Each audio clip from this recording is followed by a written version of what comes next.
All right, good afternoon, ladies and gentlemen, boys and girls. I'm Joshua Dickey. I'll be reading to you A Patriot's Journey, Forging Hope. This is Volume 1. And today's poems are basically about family, or the birth of my kids. Family's always been the most important to me. And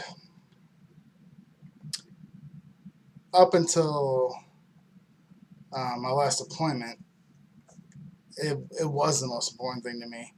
And then I came back and then I started having some issues. And I started going to the doctors and I started following their advice, and I started losing who I was. And only until recently did I start finding my way back home. And and when I say finding my way back home, I mean finding who I am again. Family is my number one thing, um, and I am making sure that every effort I have, I make sure that I invest in them and go to everything that they do, and because I missed so much of their activities while I was in the military. Being deployed, I missed birthdays. I missed, very first gymnastics meets or swim meets or um, any other type of sporting events you could think of. I wasn't there for a large portion of them. And so now that I am home, I'm not going to miss any of them. I mean, I was working in California, and like I said, I'll drive throughout the whole night just to get there, just to watch them do a 3 minute cheerleading dance. And because that's what's important to me. My family and my kids know that I will be there to support them no matter what, and they can always count on me. Because if I say I'm going to be there, I'm going to be there. You better believe it. I don't care what I have to go through to get to a place I say I'm going to be. My word's my bond. If I say I'm making it, I'm making it. And but these after this year deployment I went through, um, I came back messed up. I had nightmares every single night. Just wake up drenched in sweat. Um, just reliving these experiences and flashbacks like they were just happening, like for real. And I just wasn't sure how to deal with it. And then all of a sudden, my wife tells me she's pregnant again with baby number 3. And I was excited. And I was just, everybody always says they want a boy, but I can honestly tell you I didn't, um, because I was afraid of what kind of father I would be to a son. Um, just because, growing up, always playing all these sports and being pushed and, always telling me, hey, you got to be the best in this, you got to do this, and you got to, and I would not want that for my kid. But at the same time, I'd want to see him win. And so I'd be on the edge of, being strict, but like I wanted, the best of both worlds. I want him just to be born gifted, so you don't have to worry about it. And but anyways, so I'm gonna read this first poem. It's called Angel Baby. It says I had 2 girls, but my wife wanted another. I figured, what the heck, let's make them a brother. We decided together, let's give it a whirl. The doctor said we're having another girl. She was born, she was a little fatty. We decided to nickname her Little Addie. She slept in the bed with us. I would worry every time she would fuss. She would bury her little face into my neck. I felt her breath, so I didn't have to check. I asked God, is there anything that could help me with my PTSD? I guess this little soul was sent in order to help me. She was a comfort more than she'll ever know.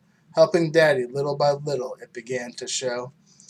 When I mess up and cause others pain, she would ground me, keeping me sane. I know it was a huge task for such a little soul. My problem with family was just taking a toll. I asked God to help me. He does what he can. A little angel baby was part of his plan. So, my third little child, when she was born, one of the symptoms of PTSD is having hypersensitivity to hearing and a bunch of other crap, but mostly it's hearing. And so during the night, I would try to sleep, and then I could almost hear her breathe across the room.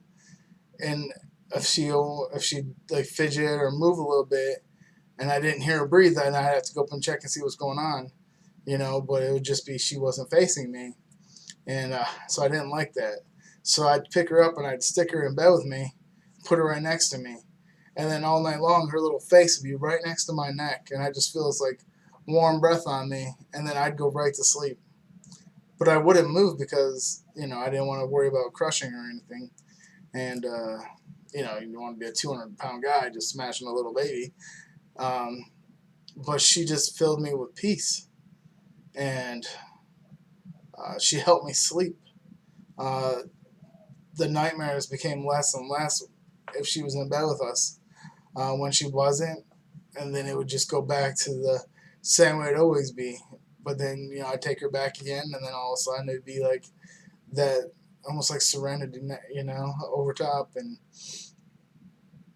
it's nothing I ever told her about. She's 8 years old now, and um, but my wife could always tell, like even now, that if I was being harsh on one of my other children, that I would be really nice to little Eddie. She was like my little comfort, and because that's what I would do if I felt guilty for being mean or harsh to one of my other children or to somebody else.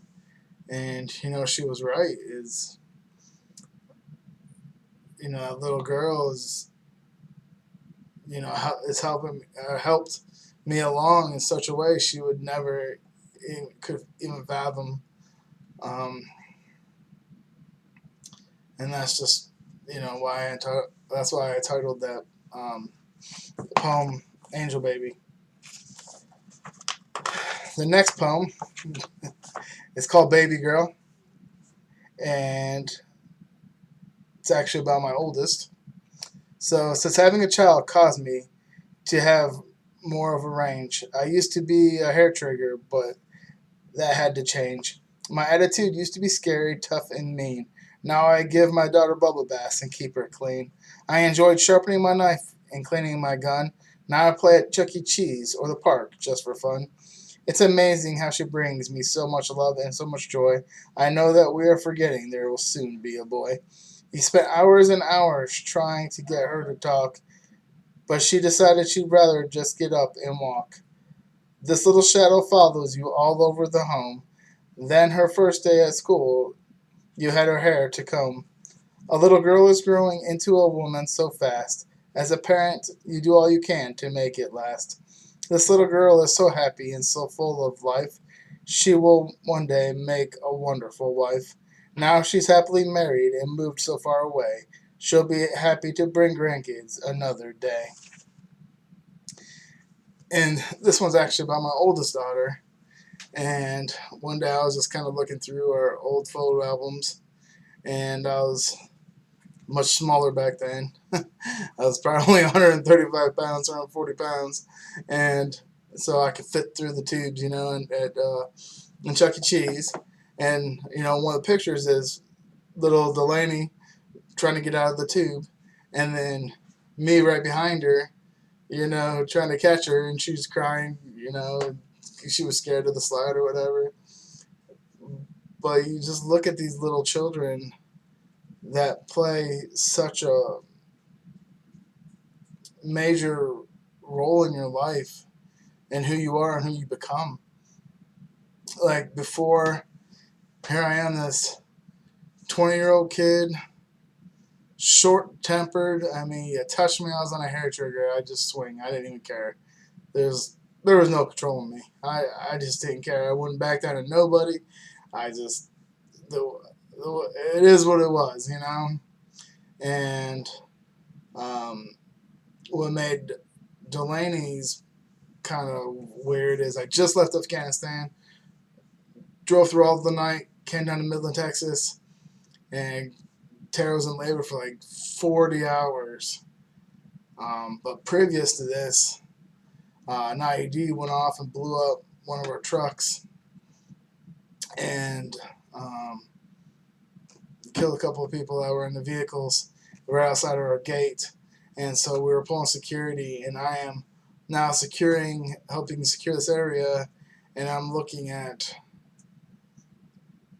people I knew. Um, and then next thing I know, I'm on a flight home within 24 to 48 hours after that, because my daughter's about to be born, and I was fortunate enough to be able to get on a flight or to be in the Air Force, so they let me go home. Somebody swap out with me after being there for, I think, 4 months. And all of a sudden now I'm watching my first child be born. So you go from battlefield and death to now here's life. And it's a trip. I mean, you literally just went full circle within probably 72 hours, maybe 96 total. And you gotta figure something out. It's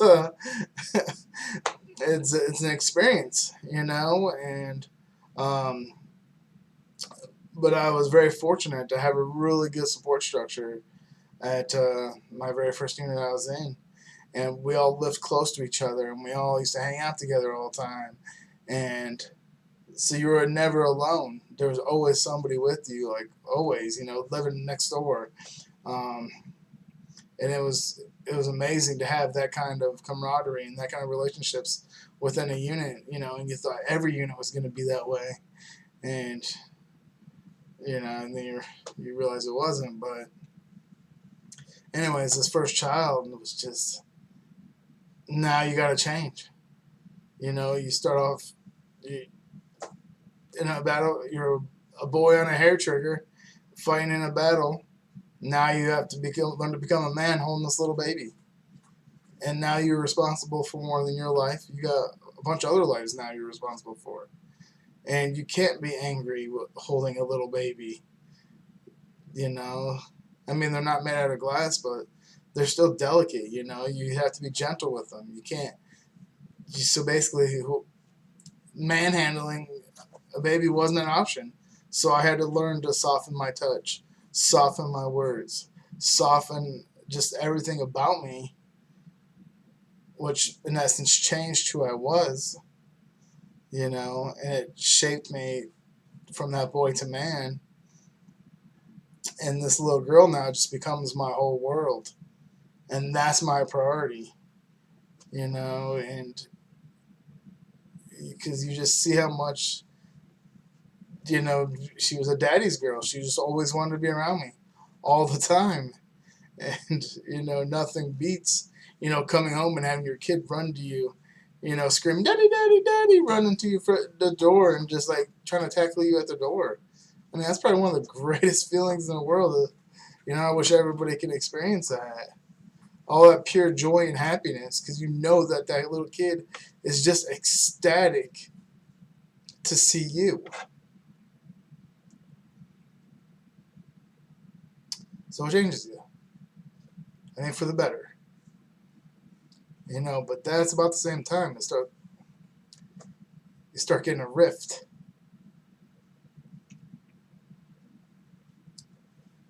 Because it's hard to be predator and prey.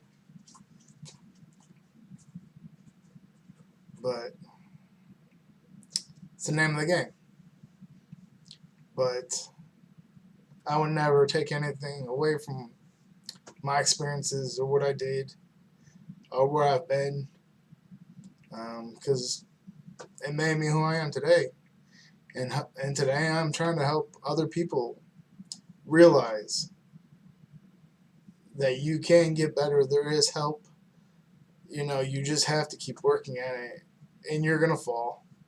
But you have to pick yourself up time and time and time again.